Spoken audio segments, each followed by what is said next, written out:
very much into this game, even with our technical difficulties making us restart. I haven't really seen a team fight yet. I believe Alistar is pretty much the dedicated initiator on that team, and it seems he's building AP.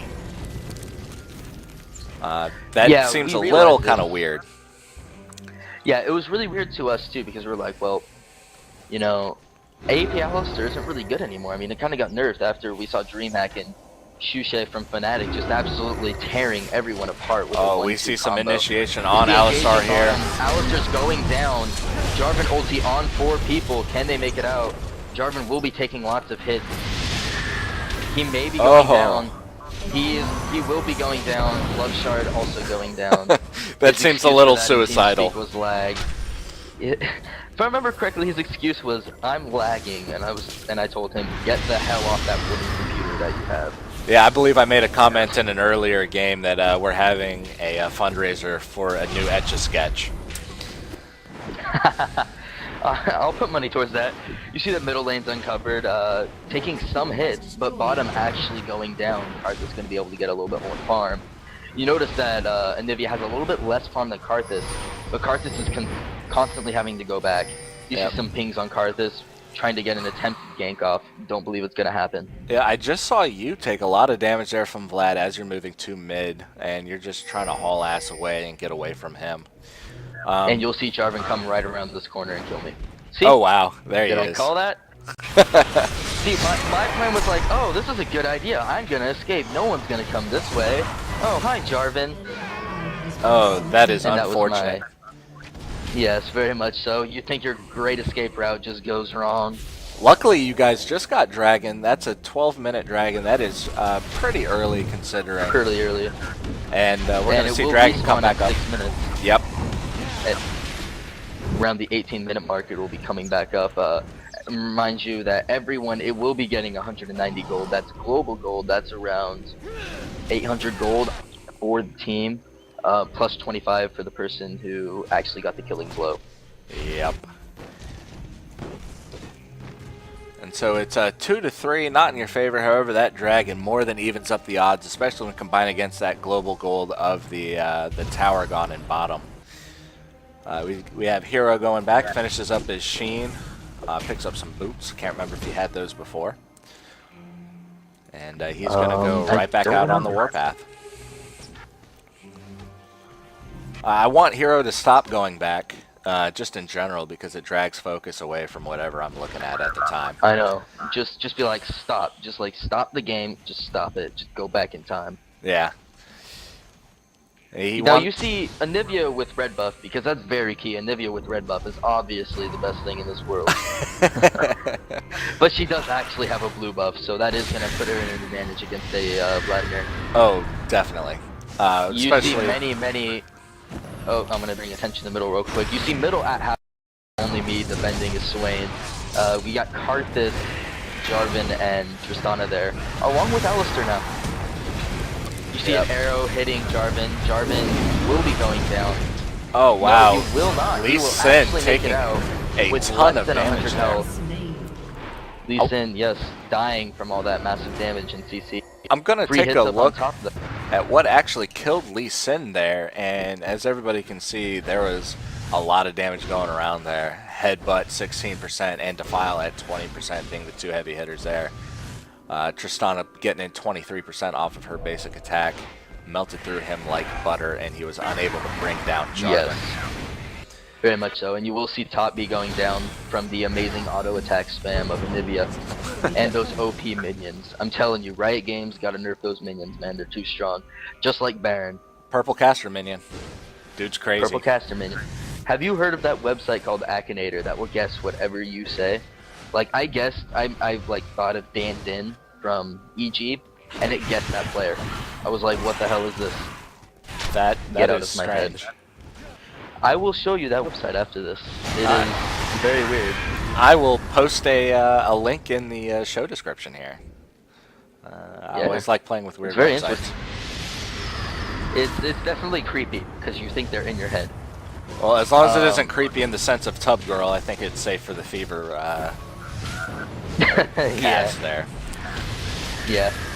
Ooh, Karthus taking clutch. lots of damage, going from 50% HP with a nice wall from Anivia, allowing him to actually. I believe it is a E, or is it a W? I don't remember. Which skill are I'm you bad. referring to? I'm referring to the Frostbolt. It's E, right? I believe it's W's E. wall. Yeah. Okay. Karthus with a blue buff, that's going to allow him to spam his, well, everything, basically. I know when I play Karthus, and I do like to play him a lot in these pub groups, I try to get blue as Lots often of as damage possible. going down. Tristana actually going down. Swain getting the kill. Still lots of damage. Zerata flashing out. And they will be backing. Good initiation by Team MOZ. Low mana on Swain and Ashe. Not going to really be ready to initiate again. Hero coming in from the back. All 5 from MOZ are middle with 1 down on SYN BYN. Jarvan pushing bottom. Ashe going to go pick up the slack there. Got a huge creep wave pushing top that might be dangerous for Team MOZ.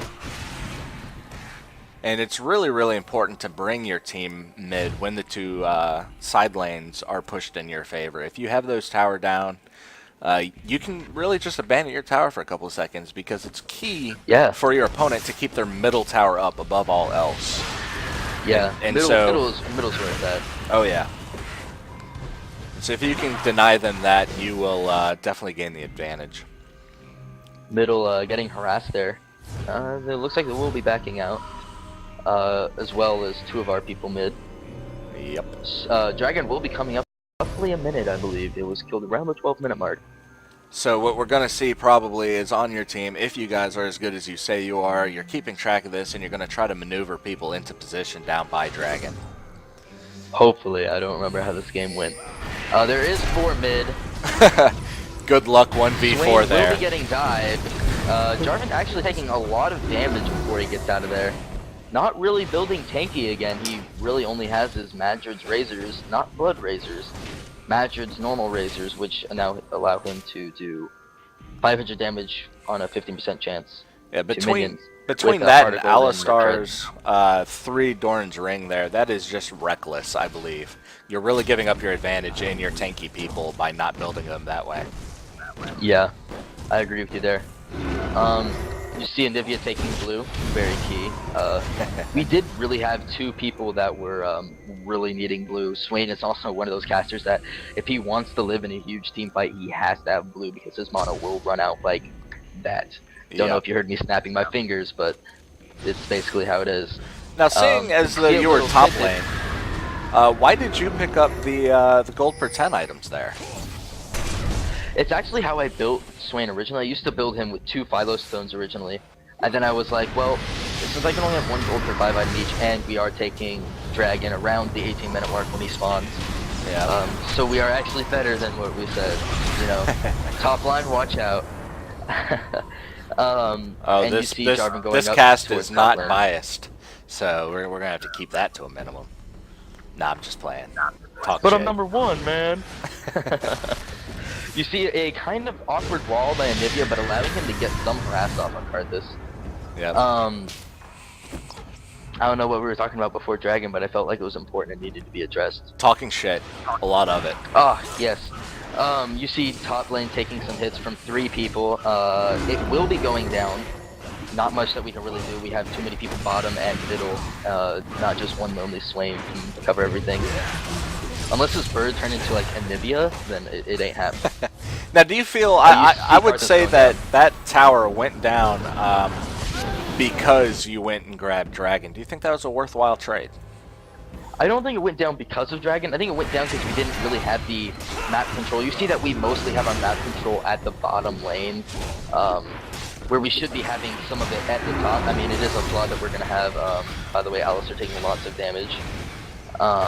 Yeah, I don't think it went down because of it. I think it was just the fact that, hey, I can go buy a new item. You know, I need to go buy my Catalyst, or, you know, buy my Blasting Walk, whatever I was going to go buy, which really sacrificed that tower. Yep. And we just saw the first Karthus ult go off a few seconds ago. I don't think Soraka got her ult off in time, and so you saw Ashe take a lot of damage from that and go down. Well, actually, I think Soraka did was just the fact that Karthus is level 11, so you're going to have basically double the damage on that Karthus ulti that you have to heal through. Soraka only being level 9 is not going to be able to heal through that whole thing.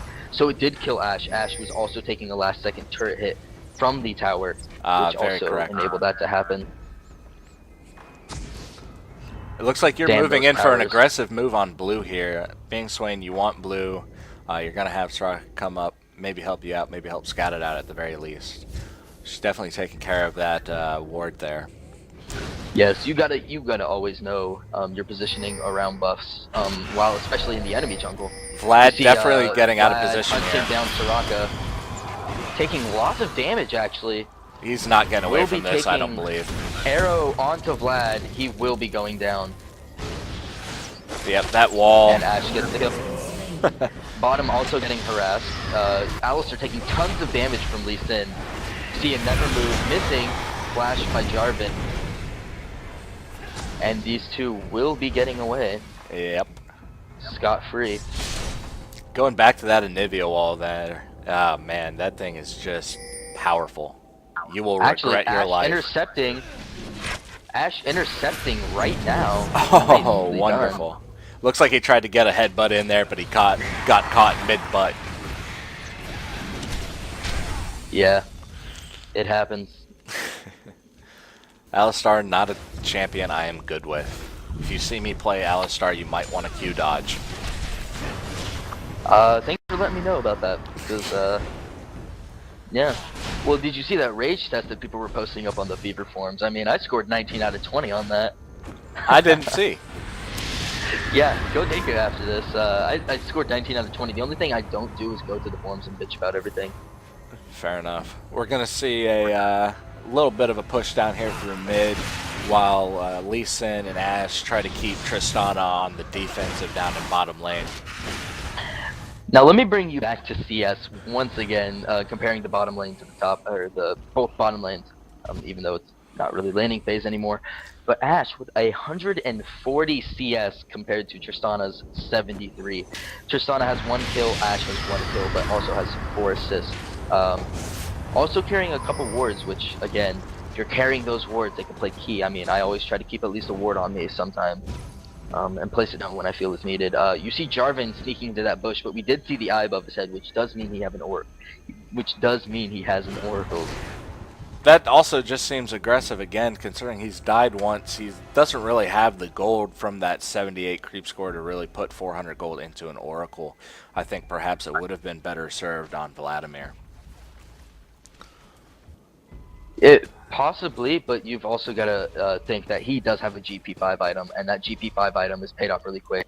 You're going to see Swain taking blue. Sorry, I got a little distracted trying to keep up on all the events at the same time. You will see Swain taking blue, but again, the GP5 items, I'm going to bring you back to that. They pay off for themselves really, really quickly. People are like, you know. I mean, I saw a team that had, you know, each person had 2 gold for 5 items, and we played I believe it was an NESL match against them, and they annihilated us because their end game was too strong.